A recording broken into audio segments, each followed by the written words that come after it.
ነገ ህዳር 2 ቆይ እንዳታሳልፈው ብዬ ትናንትና ቪዲዮ ሰርቼ ሁላችሁም ስላሳለፋችሁት ይሄው በድጋሚ ይሄንን ቪዲዮ ልሰራ ተገድጃለሁ። አዎ በትናንትናው ቪዲዮ እጅግ በጣም አስደናቂ የሆነውን ልዩ የሆነውን የመጥምቀ መለኮት ቅዱስ ዮሐንስን ቃል ኪዳን ሰርቼ ነበረ። ሁላችሁም ግን አላያችሁትም፣ አልደረሳችሁም። ስለዚህ ይሄንን ቪዲዮ በድጋሚ ልሰራ ተገድጃለሁ ማለት ነው። አዎ በዚህ ቪዲዮ ደግሞ የመጥምቀ መለኮት ቅዱስ ዮሐንስን ዋናውንና ልዩን ቃል ኪዳን ብቻ ሳይሆን በዓመት ውስጥ የሚከበሩትን ሁሎችንም በዓሎችን እናያለን። አረ ለመሆኑ ስንቶቻችሁ ናችሁ የመጥምቀ መለኮት ቅዱስ ዮሐንስን ልዩ ድንቅ የሆነውን ቃል ኪዳኑን የምታውቁት? ነው ወይስ ዝም ብላችሁ ስለምትወዱት ነው የምታከብሩትና ስሙን የምትጠሩት? በእርግጠኝነት ይህንን ቃል ኪዳኑን ከሰማችሁ በኋላ ግን የመጥምቀ መለኮት ቅዱስ ዮሐንስ ልጆች መሆናችሁ እርሱም አባት ሆኖ ለኛ በመሰጠቱ እጅግ በጣም ትደሰታላችሁ። አደራ ይሄ ቪዲዮ እንደ ትናንትናው ተቀብሮ እንዳይቀር ሁላችሁም ቢያንስ 5 ጊዜ ኮፒ ሊንክ አድርጉልኝ። ለቤቱ አዲስ የሆናችሁ ፎሎ ማድረግ እንዳይረሳ እያልኩ መድኃኔዓለም ኢየሱስ ክርስቶስ ለመጥምቀ መለኮት ቅዱስ ዮሐንስ መስከረም 2 ቀን አንገቱን ከመሰየፉ በፊት በመስከረም 1 ቀን ተገልጾ እንደዚህ ያለ ልዩ ቃል ኪዳን ሰጥቶታል። የገድልህ የተአምርህ መጽሐፍ በተነበበበት ውኃ የተጠመቀን ሰው ወይም ደግሞ የጠጣን ሰው የ80 ዓመት ኃጢአቱን ይቅር እለዋለሁ። በዓልህን በቤተ ክርስቲያን ተገኝቶ ያከበረውን እስከ 55 ትውልድ ድረስ እምርልሃለሁ። ከሚበላውና ከሚጠጣው ከፍሎ ለነዳያን የሰጠ ከቅዱስ ሥጋዬና ከክቡር ደሜ አበላዋለሁ፣ አጠጣዋለሁ። ስምህን ጠርቶ የተማጸነና በቃል ኪዳን የታመነ ለሥጋ ወደሙ የሚያበቃ ደግ ሥራን እንዲሠራ አድርገዋለሁ። ስምህን ጠርቶ በቃል ኪዳን የተማመነውን እስከ 55 ትውልድ ድረስ እምርልሃለሁ። ማንኛውም ሰው ሁሉ ወደ ሥጋዊም ሆነ ወደ መንፈሳዊ ተግባሩ ሲሄድ ይሄ እኮ የመጥምቀ መለኮት ቅዱስ ዮሐንስ ቤተ ክርስቲያን ነው ብሎ ቅጽሩን ገራገሩን ደጀ ሰላሙን ቢሳለም እኔ መንበረ መንግሥቴን አሳልመዋለሁ። ምን እርሱ ብቻ የገድልህን መጽሐፍ ገበታውን የተሳለመ ቢኖር መንበረ መንግሥቴን አሳልመዋለሁ።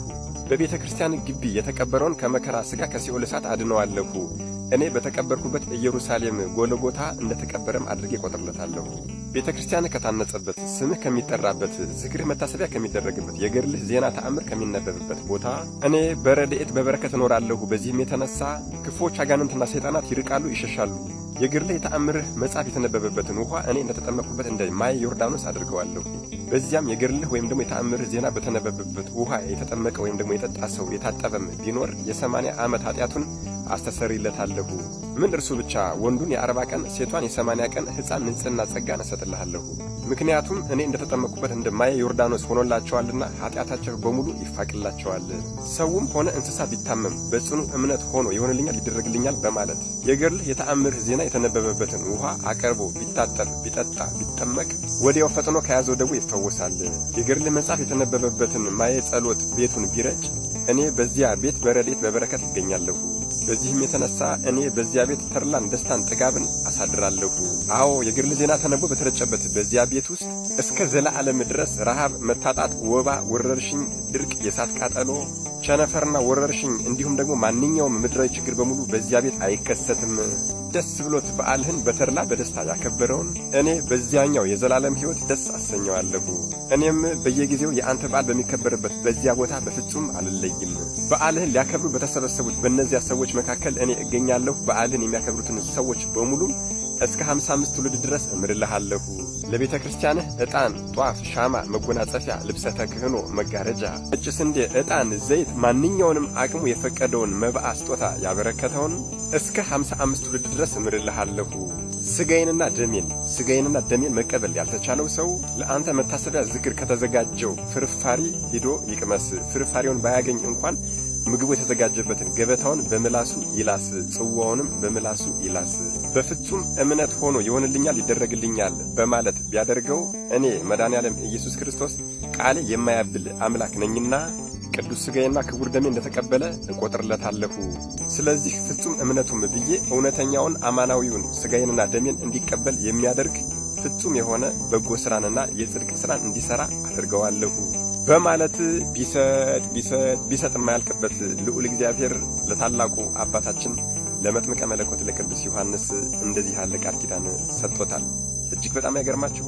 እንግዲህ በፍጹም እምነት ሆነን ይሆንልኛል፣ ይደረግልኛል በማለት ይህንን ቃል ኪዳን መሳተፍ የኛ ድርሻ ነው እያልሁኝ በዓመት ውስጥ የሚከበሩትን የመጥምቀ መለኮት ቅዱስ ዮሐንስን ሁሉንም በዓሎች ልንገራቸው።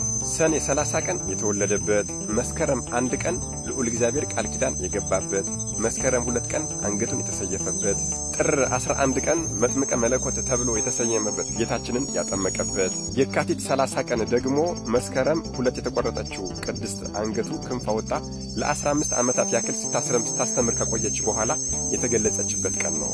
ሚያዝያ 15 ቀን ራሱ ያረፈችበት ማለትም ነፍሱ የወጣችበት ቀን ነው። ሰኔ 2 ቀን ደግሞ ፍልሰተ አጽሙ የፈለሰበት ታላቅ ዓመታዊ ክብረ በዓሉ ነው ማለት ነው። እንግዲህ ይሄው ሁሉን ነገር ነግሬያችኋለሁ። የሚያውቁትን ለማያውቁት ማሳወቅ ደግሞ በጎነት ነውና ሁላችሁም ቢያንስ 5 ጊዜ ኮፒ ሊንክ አድርጉልኝ፣ ለብዙ ሰው ይዳረሳል። መድኃኔዓለም ኢየሱስ ክርስቶስ አስተዋይ ልቦናና ሰሚ ጆሮን ሰጥቶ ከመጥምቀ መለኮት ቅዱስ ዮሐንስ ረድኤት፣ በረከት፣ ምልጃ፣ ቃል ኪዳን፣ ፍቅር አይለየን። አሜን። ይቆየን።